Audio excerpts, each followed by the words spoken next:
Hello, beautiful people, and welcome to a frigid East Providence, Rhode Island on this wacky Wednesday, January 17th, 2024. And this wacky sport wrestling show starts right now.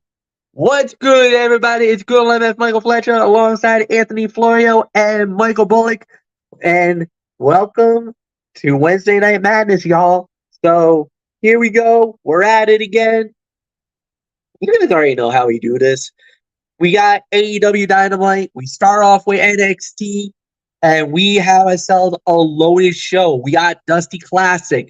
We have a women's battle royale to determine the number one contender for the NXT Women's title, and a major breaking news that broke throughout the last couple of days that we definitely need to get into that affect NXT and actually had a major impact in their beloved women's division. So, with that said, we dive right on in. We start off NXT, and we had was the Dusty Classic, as it was Idris Nolfi and Malik Blade.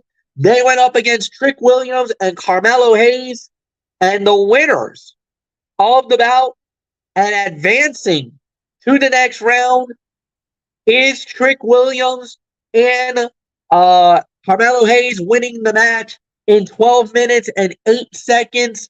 Look, solid match, good battle, good fight. I enjoyed it. I could say this probably ended up being no more than maybe a three and a quarter star fight. I thought it was, good body of work, good action. You can tell that, Trick and Carmelo are not necessarily on the same page as they would normally be, but still, they were good enough. They looked great. They still have that magic together, man. So I haven't got nothing more to say. I thought it was a solid opener. Anthony Florio, come on in. It is all yours. Hayes and Williams advances by winning it in 12:08. 3.5 to 3 3/4 of a star for me. This was a phenomenal opener and the hottest bout in the men's Dusty Classic so far. The crowd is so into Trick Williams that anything he does feels big time. He is genuinely overshadowing Carmelo Hayes at the moment. While Trick Mello Gang should have this kind of tag team run before they began as solo stars and likely future rivals, it's great to see what they can do together as Trick gets better all the time. Credit is also due to Anafi and Blade, who remain one of the most reliable veteran tag teams in NXT. They deserve a serious run soon, whether it comes from NXT or a main roster call-up. Let's see. Anafi and Blade, they wore yellow and black polka dot themed gear in honor of Dusty Rhodes, which I thought was a nice touch. Commentary called out how much the crowd was behind Trick, overshadowing Mello in the same bout. It was great to see Mello healthy after his scary injury spot on last Friday's SmackDown against Austin Theory. Anafi almost got the win after a diving elbow on Trick. Blade almost claimed victory after a frog splash on Mello. 3.5 to 3 3/4 of a star is my rating for this. Phenomenal match. Great way to start it off. And the best match of the men's Dusty Cup so far. So, not much more to say here. Michael Bullock, outcome never in doubt. You had a feeling Trick and Mello were going to win it, but boy, howdy, Anafe and Blade, they look damn good in defeat here. 12:08. Yeah, they definitely look good in defeat. I mean, but they certainly gave Carmelo Hayes and Trick Williams all they can handle. And yeah, it was good to see Carmelo Hayes healthy. I mean, especially after that scare Friday night on SmackDown when it was him and Austin Theory going at it. But yeah, I mean, there still was a little bit of miscommunication, but all in all, Trick and Mello get it done. They move on to the semifinals. And yeah, I mean, there's really nothing more to say. 3.25 stars is my rating for this match. So let's move right along, Fletch. All right. And then we had a women's tag team fight as it was Elektra Lopez and Lola Vice. They went up against Tatum Paxley and the NXT Women's Champion, the Valkyrie, Lara Valkyria. It was Lara Valkyria and Tatum Paxley winning the match as Tatum Paxley basically literally got hooked, a hook kick by Lola Vice. And believe it or not, the momentum of Tatum basically knocked her right down into a prone Elektra Lopez. Elektra was down, and Tatum fell right on top of her. The Reds started counting 1, 2, 3. Fight over. 4:03 the time of the fall. And Lara Valkyria and Tatum Paxley gets the victory. Anthony Florio, it's yours. 2 stars. It could have gone longer, but the action was great for the 4 minutes it had. Paxley especially showed off, selling her athleticism and ability to follow the Valkyrie's offense to the letter. This angle with Valkyria and Paxley has developed impressively, and it's hard to figure out what Paxley will do next and if she is genuine in her admiration.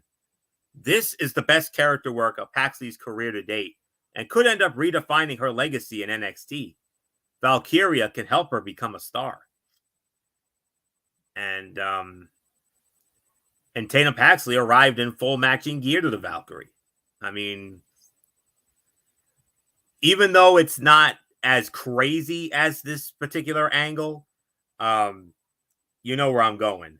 Trish Stratus and Mickie James, we all remember that angle from late 2005 into 2006. And it's not quite as crazy as that one, but you never know. But I think obviously with this being a PG era, I don't think it's going to go as far as the Trish and Mickie angle went, but it kind of has that feel, if I'm going to be honest with you.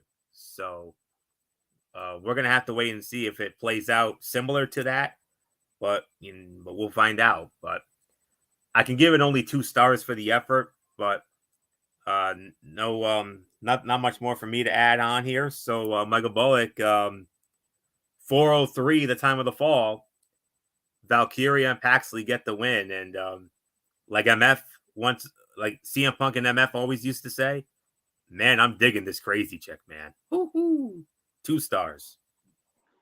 Man, well, I'm interested to see how this angle continues. I mean, with this Tatum Paxley and Lyra Valkyria. So, yeah, I'll give this about maybe 2 stars as well. I mean, it was short, but I enjoyed the action that they did have for the amount of time. I would have loved to see a little bit longer, but yeah. And well, let's just say this was just the beginning of not a good night for Lola Vice and Elektra Lopez. So we'll talk about it more later on. So that's all I'll say. So it's yours, Fletch. Yeah, 2 stars. Could have been better in certain elements, but it was fun for what it was worth. I don't think there's going to be much of an argument here.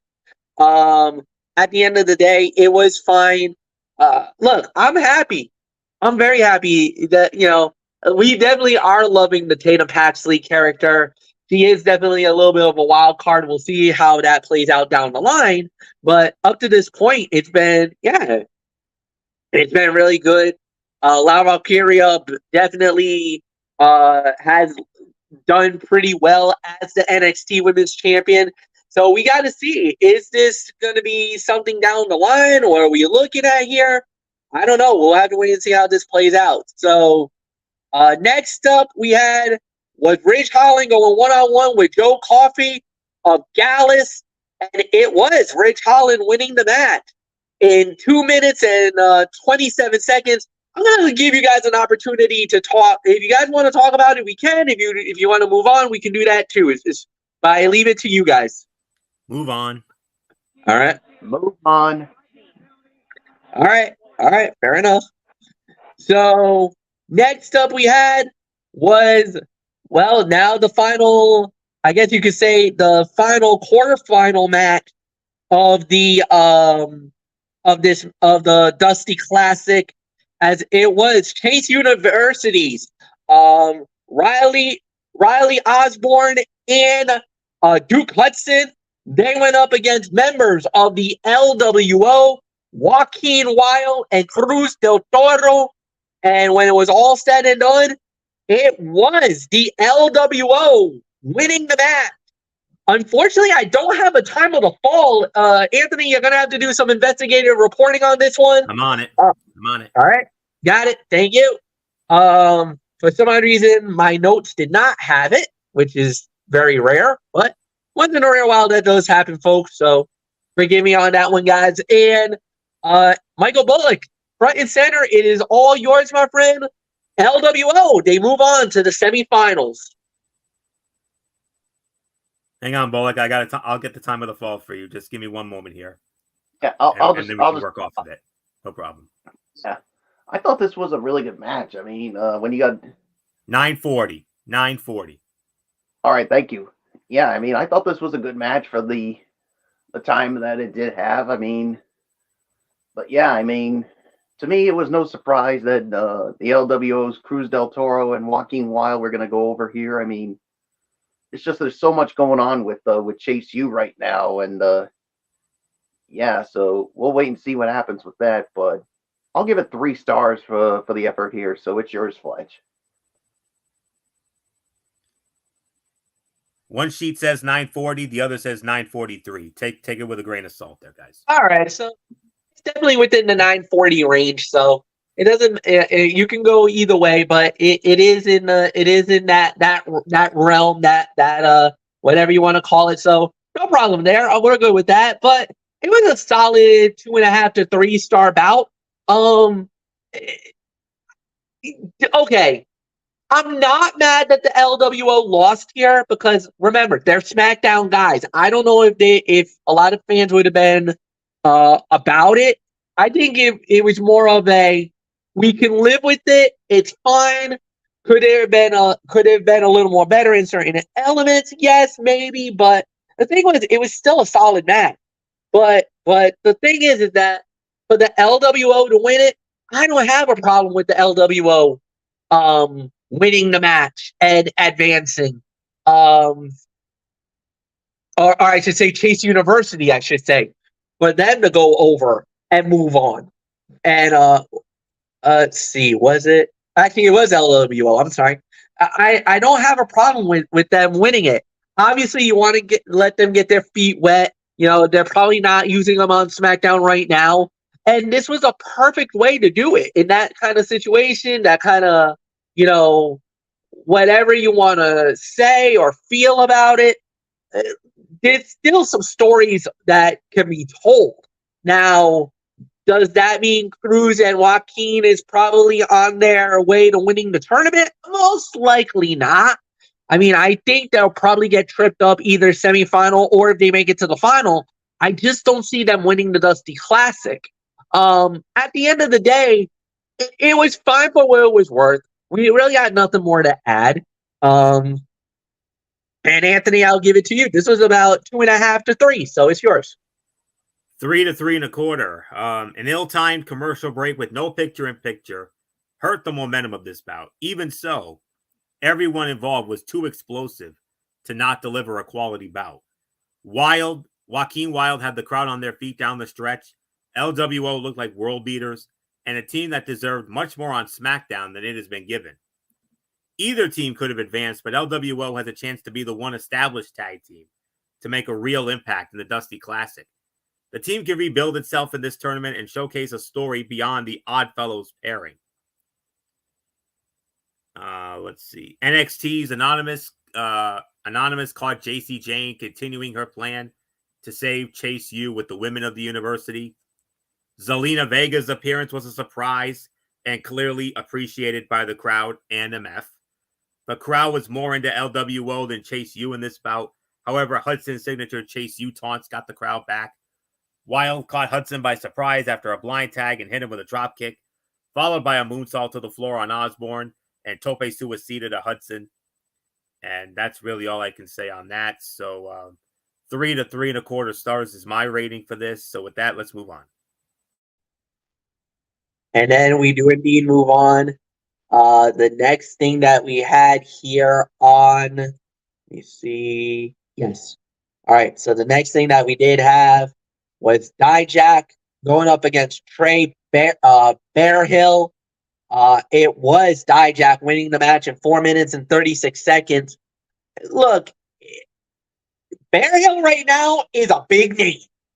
Bearhill right now has put himself into a very prime position. And the reason why I'm saying this is because of all the stuff that happened to him, especially during the tournament. You know, he got jumped, got taken out by Lexis King before he even got an opportunity to be in that tournament. And now all of a sudden, he gets thrusted into the spotlight. He's looking good. But now you threw him to Dijak, and Dijak is one of the better guys. But you also got to remember, after the match was over, you know, even though he lost, Lexis King was right there to watch. And so I think this Bearhill and King battle is just the beginning. So nothing more to say. Anthony Florio, it is yours. It's not clear yet how good Bearhill is, but NXT allowed him to work with Dijak going longer than expected. He challenged a possible future NXT championship contender over 5 minutes. It was nothing much to write home about, but it did indicate Bearhill is a focus for this company. He and Lexis King continue to build a heated rivalry. They just need to execute when they actually meet in the ring. As King continues to lose in big moments, it's hard to get excited about his immediate future. Perhaps jumpstarting this rivalry with Bearhill will get him back on track. Bearhill and Eddie Thorpe talked up their culture until Dijak mocked both men and challenged the newcomer. Joe Gacy joined commentary for this match, putting over the action. When Dijak got in his face, Gacy headbutted him. They brawled to the back afterward. And that's all there is to say on that. So this was about 2.25 stars for the effort. So Michael Bullock, let's get your thoughts on this.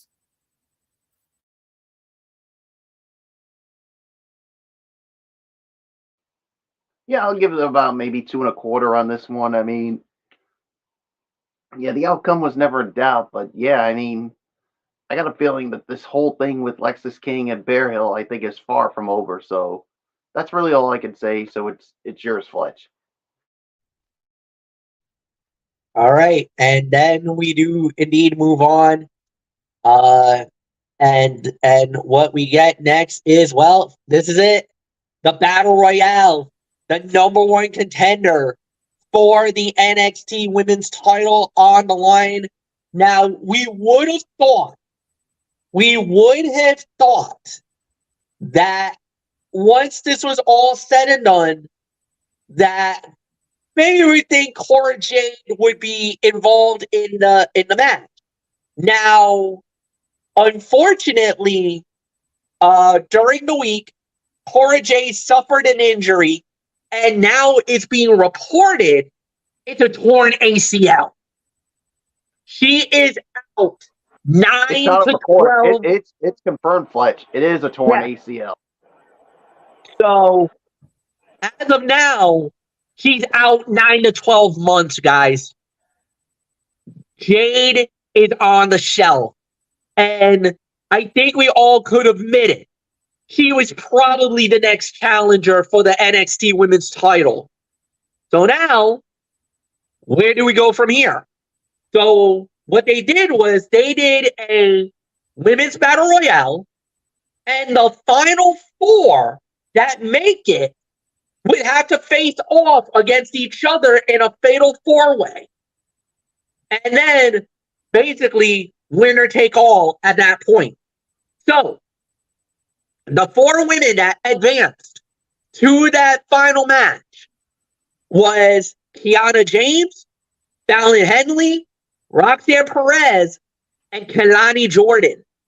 When it was all said and done, the winner of the bout, in a combined time, including the Battle Royale itself, of 22 minutes, 41 seconds, and the new number one contender for the NXT Women's Championship is the Prodigy, Roxanne Perez. Anthony Florio, it is yours. Yes, sir. This was a fight of the night, by the way, first of all. 4 to 4.25 stars for all of it. This was a wild, fun main event that made the most of the final quarter of the show. So many women showed out, including some relative unknowns. The final four were the right choice, as all four could believably win. It is tough to deliver fresh match types, but this contest really worked.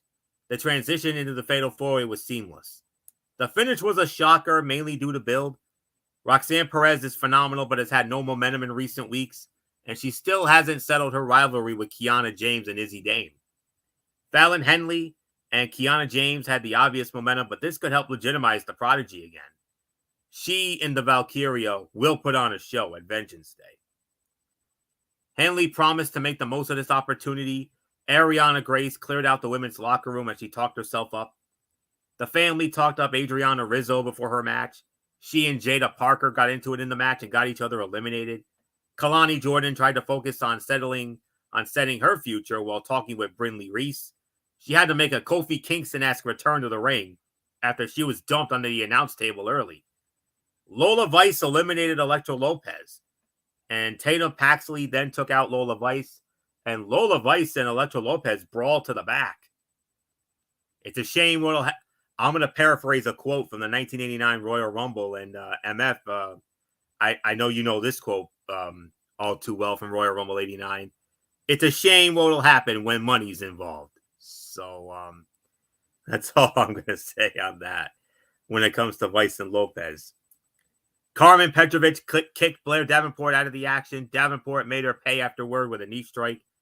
And when Ren Sinclair placed the injured Cora Jade and made it to the final five. But after she eliminated Lash Legend, Kiana James took her out. 4 to 4.25 stars for this. This was the fight of the night, clearly. And Cora Jade, oh my gosh, that is, your heart breaks for that young lady. I mean, it doesn't matter if you like her character or not. She's still a human being, and just a performer. Who leaves her family all these days in a year, 200, 300 plus days a year to ply her craft in that ring. And she had just come off a previous injury. And we're thinking, okay, she's back. She's better than ever. And she's going to be the one to win this battle royale and possibly dethrone the Valkyrie for that NXT Women's Championship. Not going to happen now. Up to a year. I mean, it's right up there with Wesley. I mean, we will forever keep Wesley in our prayers. But now we're going to need to add Cora Jade to our prayer list. And that's exactly what we're going to do right now. And just like with Wesley, on behalf of all of us here at Talking Wrestling TXN, we pray for immediate healing and a speedy recovery, not just for Wesley, but also for Cora Jade as well. Poor girl can't catch a break. That absolutely sucks, man. You may not see it in my eyes, but you can hear it. You can hear it in my voice as I'm relaying this to you all now.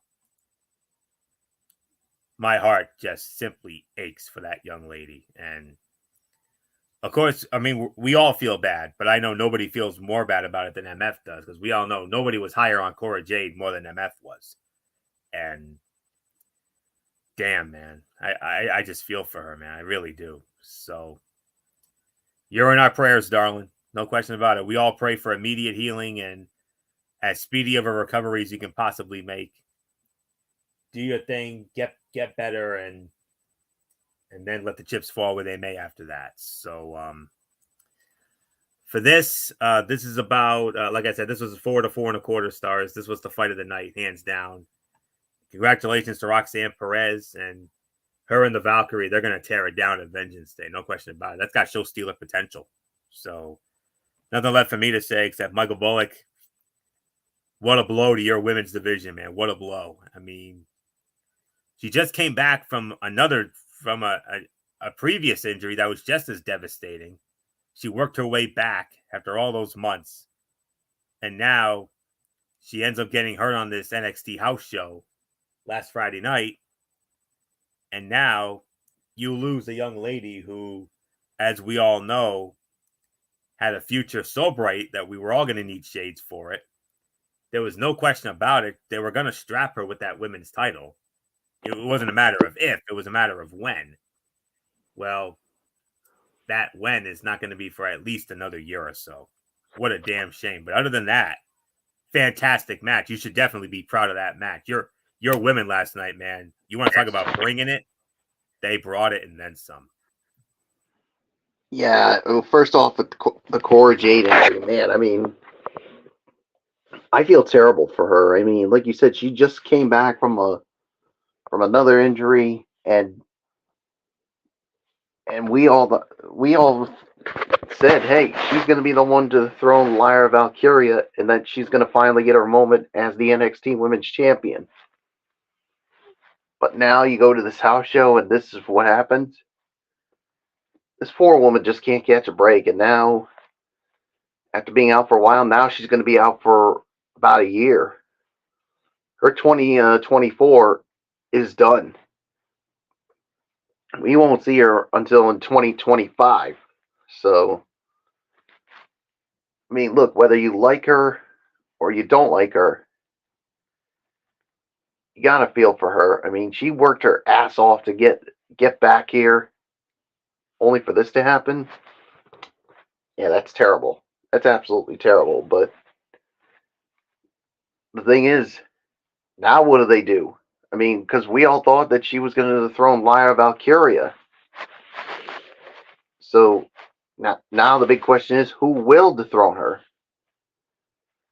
We'll have to wait and find out. But 4.25 when it comes to all this. But yeah, I mean, a nice win for Roxanne Perez.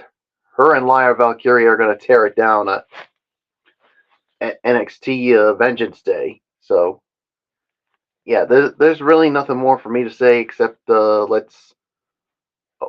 actually, Fletch, it's yours. Yeah, this was a tough story.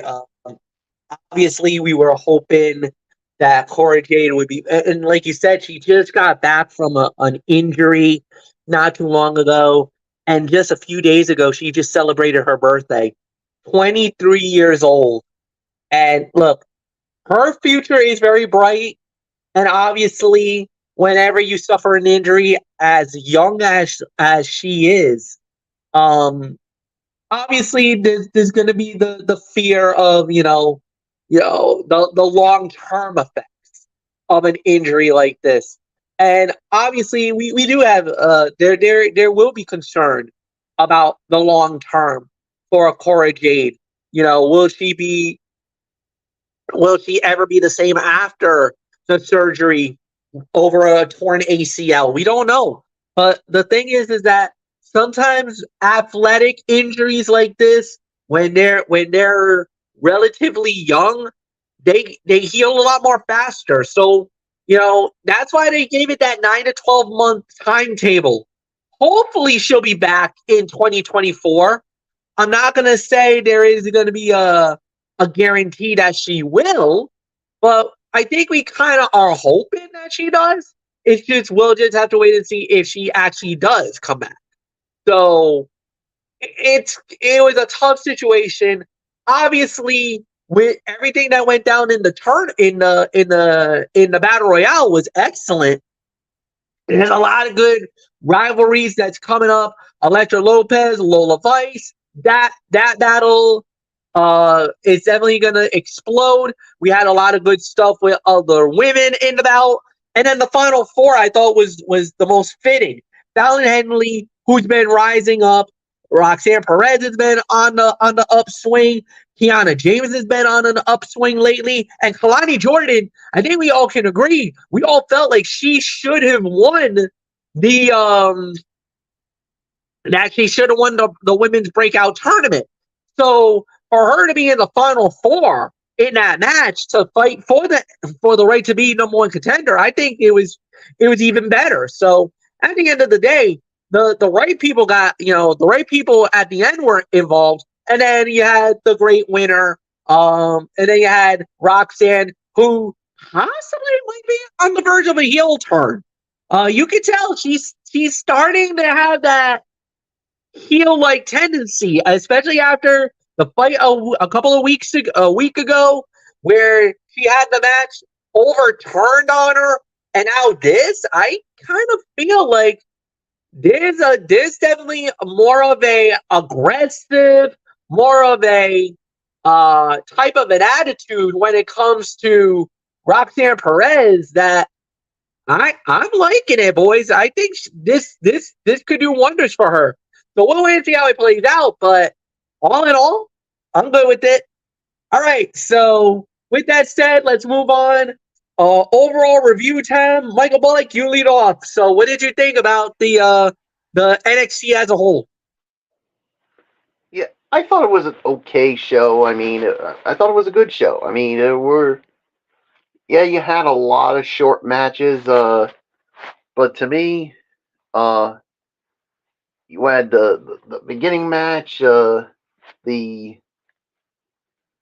tag team match, and then this main event. I think those three really what made this show what it is. So at the end of the day, I'm going to give it about maybe 6.5, teetering on 7, but I'm going to lean more towards 6.5 just because of the short matches. So it's yours, Fletch. I can't disagree with the 6.5. I thought it did fine for what it was worth, but like you said, there was quite a few short bouts that I wish they could have done better with. But it is what it is. I'm not gonna be too harsh about it. But at the end of the day, I think they did the right thing. So nothing more to say, Anthony. It is yours. I disagree. I thought it was a really good show last night.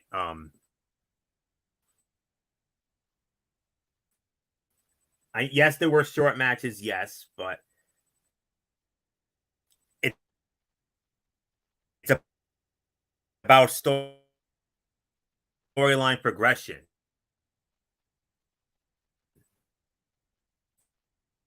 And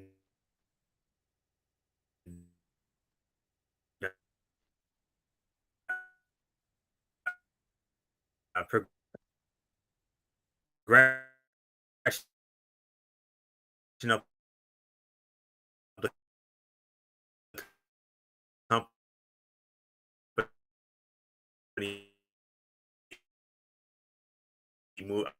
of this brand. Pacing was that took up the final 30 minutes of the night, and the strong building foundations for Vengeance Day. 7.5 to 8 out of 10 is my rating for this. I thoroughly enjoyed this show last night, so not much more to say on that. So let's get into what was another enjoyable show just as much. Tonight's edition of AEW Dynamite from Charleston, South Carolina. Yes, indeed. And we started it off with a TNT title fight, as it was the natural Dustin Rhodes going up against Christian Cage. And when it was all said and done, Christian Cage winning the match in 15 minutes and 25 seconds. Solid opener, very good fight. 3.5 to 3.75 of a star. Could have been a little better in certain areas, but it was what it needed it to be. Everybody, it was two great veterans working their hearts out, busting their asses, doing what they needed it to do. I thought it was definitely a very good matchup. Obviously, the fans were hoping for something better. They didn't get it. At the end of the day, it was fine for what it was worth. But, Christian Cage winning the match was the right decision, the right call for me. So at the end of the day, yeah, they did fine. They did really well with it. So I'll say it. This is a pretty simple 3.5 to 3.75. Anthony Florio, it's yours. This was a competitive back and forth bout between two veterans of the game.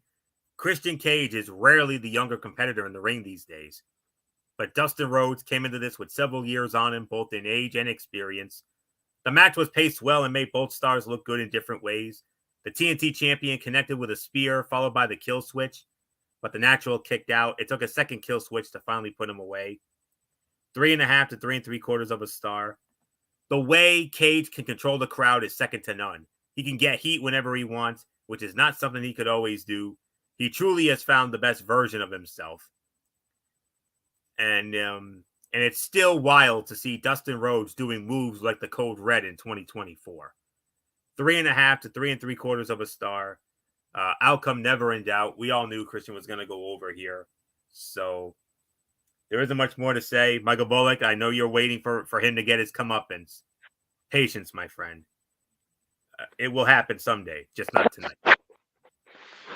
Yeah, especially after last week when he had some distasteful things to say about Dustin Rhodes' father, the late great Dusty Rhodes, which literally gets me all upset. Well, let me tell you something, Christian Cage. If Dusty Rhodes were still here, he would hit that bionic elbow right on you. And you know what? I think he would even do it to that Jezebel Shayna Wayne and to that little prick Nick Wayne. So yeah, 3 of the most distasteful ingrates that I can't even stand right now. So don't worry, the 3 of you are going to get your comeuppance one day. It's just a matter of when. 3.5 stars, so that's all I got to say on it. It's yours, Fletch. All right, very well. Next up we had was Penta El Zero Miedo and Commander. They went up against Orange Cassidy and Trent Beretta. When it was all said and done, Orange Cassidy and Trent Beretta winning the match in 10 minutes and 10 seconds. Anthony Florio, it is yours. 3.25 stars. All 4 of these men are capable of working at breakneck speed, so this was a match full of quick sequences, exciting spots, and double team moves. However, this match was not without its faults. Trying to go that fast is bound to lead to a few awkward moments. After a solid outing, Beretta and Cassidy scored the win. They had no time to celebrate as the Kingdom, the Undisputed Kingdom, and Roderick Strong came out to confront the OC. He laid down a challenge for Orange Cassidy to defend the International Championship at the Revolution pay-per-view on March 3rd. Some of Penta's kicks on Orange Cassidy were hard enough to make a distinct sound. Penta countering the Tornado DDT and then super kicking OC was a nice sequence. Chuck Taylor was injured, but still showed up for support. And Trent Beretta's finisher looked great. 3 3.25. That's the best I can give this one. So not much more to say. Michael Bullock, your thoughts on this tag team match? 10 minutes and 10 seconds.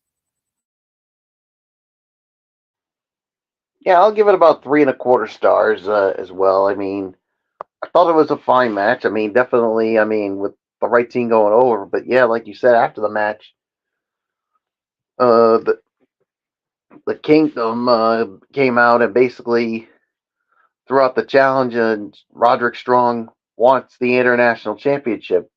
So yeah, it looks like it's going to happen at Revolution. So yeah, there's really nothing more to say. So it's yours, Fletch.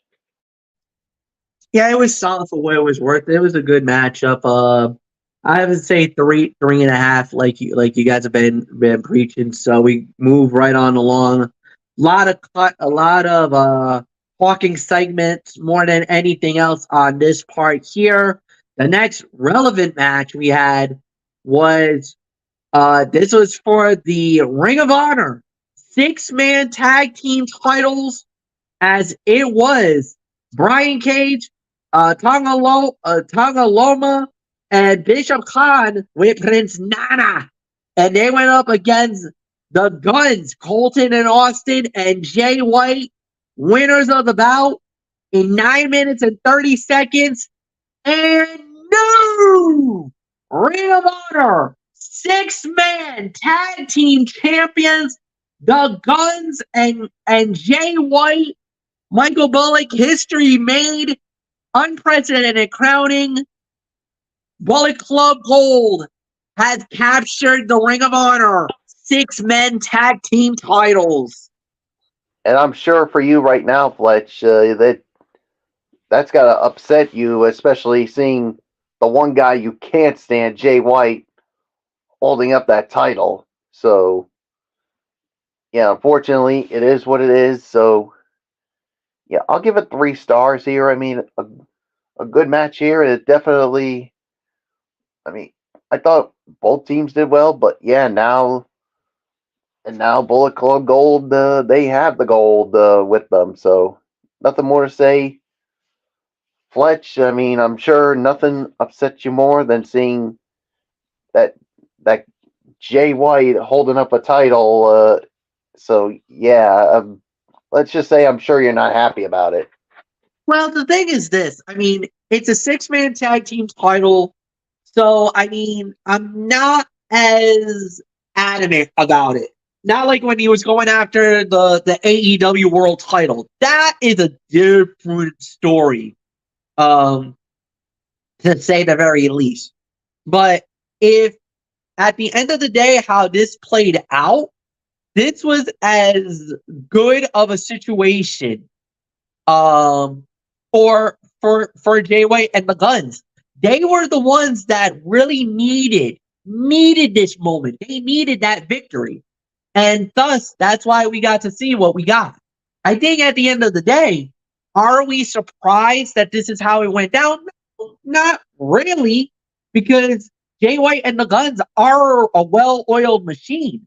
What they have done in the last few months and since they brought Bullet Club Gold to AEW has been domination. So yes, Jay White gets and his boys get the belts. It's Ring of Honor. It's not AEW, so it's a little bit of a different feel, but still, it's under Tony Khan banner. It's under that company, and AEW. I think it's more of a plus for Ring of Honor than it is for AEW. Ring of Honor will benefit exponentially to get Jay White and the Guns on their program. If you got Honor Club, that is exactly what they're going to want to see. Subscriptions will now definitely go up for Honor Club because now you got them as the champions. It doesn't make me feel anything different about Jay White, winning an AEW title as it pertains to a Ring of Honor title. Ring of Honor is a company I follow immensely. And Jay White has always been, I'm not going to say a focal point for Ring of Honor, but he has shown up a couple times. Well, when it was back then, when he was running, when he was the champion in New Japan. Fans don't like Jay White. They don't. I'm in the majority when it comes to Jay White. Nobody really cares about him. But he did win a title. I'm gonna give the devil his due. Congratulations for winning the six-man tag team titles. I'm not, so well done. But like I said, if there's a difference or levels of championship gold. Six-man titles doesn't really hold that much of a water for me. That's why I'm not as vocal or as angry or as annoyed. Now, this was the Ring of Honor World title, the TNT title, or God forbid, the AEW World Championship, then you would see me a little annoyed and pissed off and angry. But when you get multi-man titles, like a six-man tag, I'm not going to I'm not going to feel anything indifferent about, yes, Jay White's a champion. Congratulations. Well done. Florio, it's yours. What was that time of the fall again, MF? 9:30. That's about 3 stars here. I'll tell you what. The Mogul Embassy is a great stable with 3 completely different kinds of powerhouses, so it's always fun when they get a chance to work with 3 guys they can toss around. This was an enjoyable trios bout that put the skills of all 6 men on display, with a little help from Anthony Bowens of the Acclaimed to combat Prince Nana's interference. Jay White was able to pin Kane to claim the Ring of Honor 6-man titles for Bullet Club Gold with the Blade Runner. The Bucks, the way Austin Gunn threw himself into the top turnbuckle when Liana avoided him looked fantastic, especially from the camera angle they used. So that's all I can say there. So this was a solid 3 stars for the effort. So I believe we go back to you, MF. I think Bullock started this, right? Yes, he did. All right, move So on. it was the next matchup. Well, I'll call this an Anthony Florio special.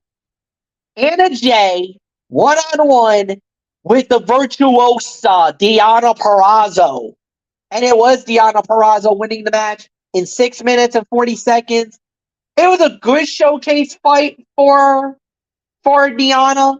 It definitely gives us, if you've never seen Deonna Purrazzo in the ring, if you've never seen her wrestle before, this is the perfect match against a good opponent so that you can see what she's made of, what she's about, why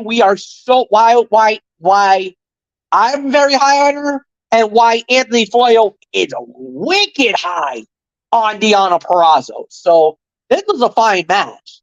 So this was a good battle. About 2.5 stars is what I'm going to give it. Maybe 2 3/4. Anthony, it's yours. So high that I do believe at some point this year, Deonna Purrazzo will be the AEW Women's World Champion. And I believe she will be the one to dethrone Toni Storm. Earliest possible date I could see that happening, maybe Revolution on March 3rd, but, we'll wait and see. Deonna Purrazzo came into this with a lot more experience than Anna Jay, so she not only overpowered her, but she was playing the role of a veteran who was trying to put a younger star in her place. After a decent exchange, the Virtuosa scored the win and gave a post-match interview with Renee Paquette after the bout. She addressed Toni Storm directly and said this was not the same Toni she had known for years. Maybe going back to NXT, I guess. I don't know. Toni Storm got on top of Luther's shoulders and berated Purrazzo until being carried away. All of this was incredible. Purrazzo's running knee looked really good. Anna Jay sold it like she was hit by a baseball bat. And Toni Storm was kind of reserved on commentary compared to her previous stints at the announce table. She was still hilarious, though. 2.5 stars is my rating for this. Outcome never in doubt. Sorry, Ryan Avedisian. Our dear friend Ryan Avedisian, who, as we all know, is a humongous Anna Jay fan, and I don't blame him. I read that he was not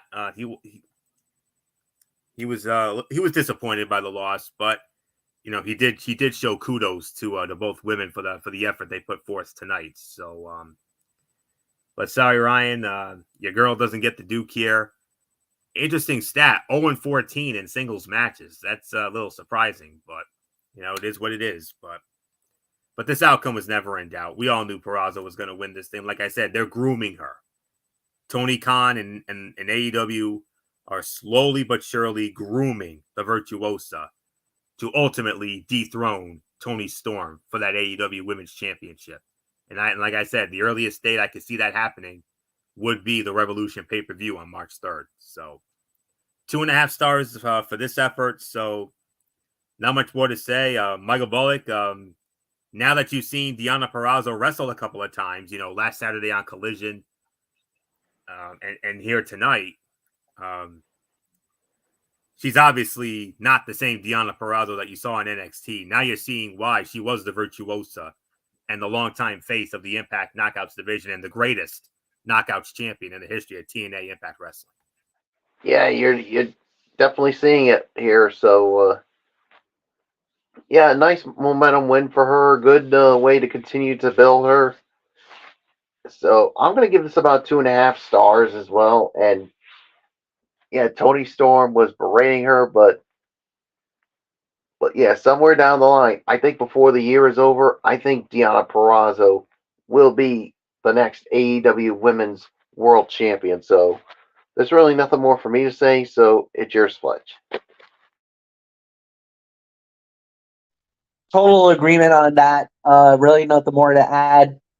Next up we had was the Private Party going up against Top Flight. Private Party winning the match in 10 minutes and 15 seconds. Michael Bullock, I believe this is yours.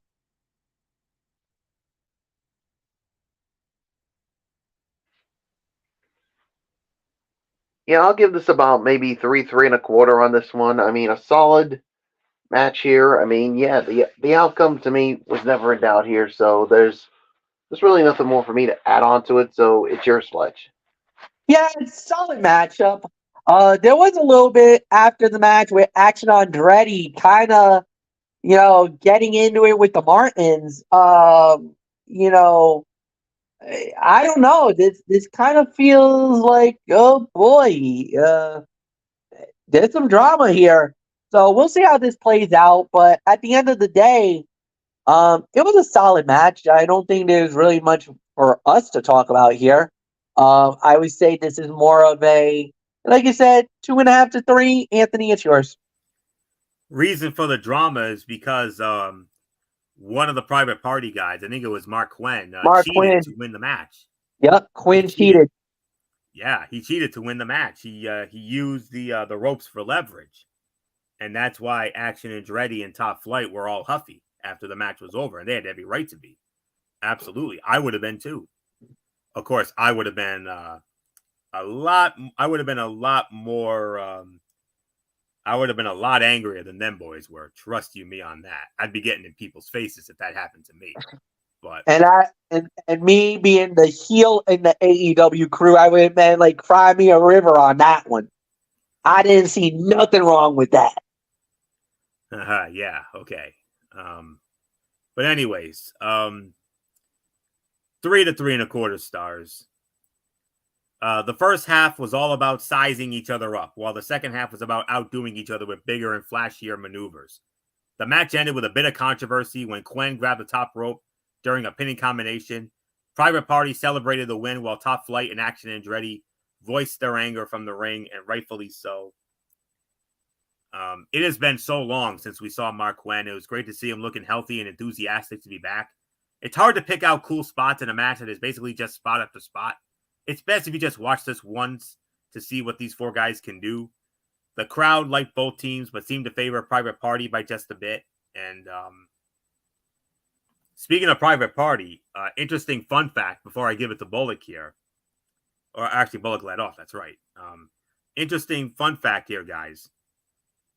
This was the first true tag team match for Private Party since all the way back on December the 2nd of 2022. Can you believe that? December 2nd, 2022 on AEW Rampage. That's the last time we saw these boys team up before tonight. A year and 13 plus months since 13 months and 15, about 13 and a half months since the last time we saw these two team together before the Quinn injury. So very, very interesting fact there when I saw that. I felt the need to share that. So 3.25 stars is my rating for this. Fun match between four dynamic young talents. So with that being said, MF, we move on now to the main event. It is not often that we get an AEW World Heavyweight Championship match on free television. But alas, here we go. Samoa Joe, your boy, in his very first title defense since ending the epic reign of MJF at the World's End pay-per-view, going up against a young man, without a doubt, the biggest match in his very young career. Normally, a young man his age would have butterflies in his stomach the size of eagles. Not this kid. The FTW champion, by the way, as well, as it was Hook. Hook went up against Samoa Joe, but when it was all said and done, winner of the bout in 8 minutes and 40 seconds, and still the AEW World Champion, Samoa Joe. Solid main event. Good matchup. I'm going to say about 2.75 to 3 is my rating for the match. Look, at the end of the day, there's a lot of people that were criticizing AEW. You know, they kind of were saying, oh, they're playing this off of the Jinder Mahal thing. There was some words that was made by Tony Khan that kind of triggered a little bit of some drama. And then Hulk got the opportunity. So, but if you really think about it, this week exponentially, the two men that really kind of got thrown into the spotlight was Jinder Mahal on Monday Night Raw and Hook on AEW. They're stars, both Riz, because of the comments that was made by Tony Khan.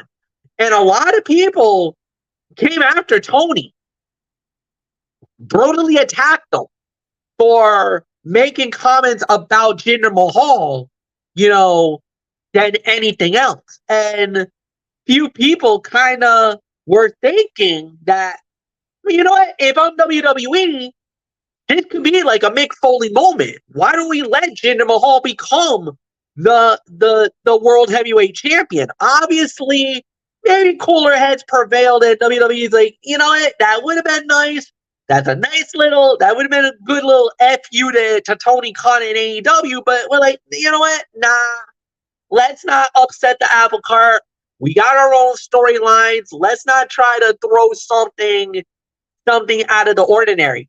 You throw Hook against Samoa Joe, you're thinking in the back of your mind, you're like, look, as much as we like Hook, and as much as we like what he's been bringing to the table, does this guy even have a slight shot at, becoming AEW World Heavyweight Champion? Most likely not. But what he did do was he showed the heart. He did give us a better match than maybe even the experts would have believed. But at the end of the day, it was Samoa Joe getting the job done and basically doing it with Anthony Florio and Michael Bullock's favorite move, the Coquita Clutch. Bullock? It's fine. I think you stole the thunder there, Florio. So, but at the end of the day, it was a successful title defense. Samoa Joe won the match. I think there's no big surprise that it was there. I think it would have been more shocking if Hulk would have won the title. But honestly, and the thing was that with Hulk, he didn't really tap out. He passed out from the pain. He passed out to the Coquita Clutch. The referee basically did the three arms, the 3-arm thing, and each time, down, down, down. He's out. He's not getting up, boys. Ring the bell. It's over. Nice little thing at the end. We have Hangman Page and Swerve Strickland coming out to kind of, you could say, confront the AEW World Champion. So obviously, we know what's next on the table. Obviously, it looks like maybe a triple threat for the belt. We'll see how that plays out. But if you're Hook, hey, no shame to the game. You did what you had to do. Amazing performance. Yes, you fell a little short, but all in all, you won the respect of all the fans around the world for your performance here tonight. Anthony Florio, it is yours.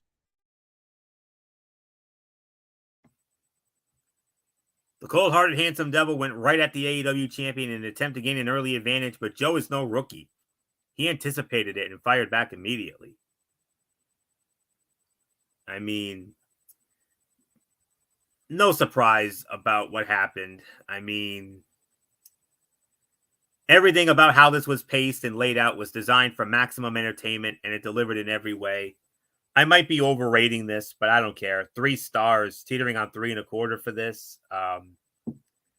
We had I'm not surprised that Hook got a couple of hope spots. I knew he was going to, and he went for that red rum, but Joe was able to counter out of it and get into that Coquita Clutch.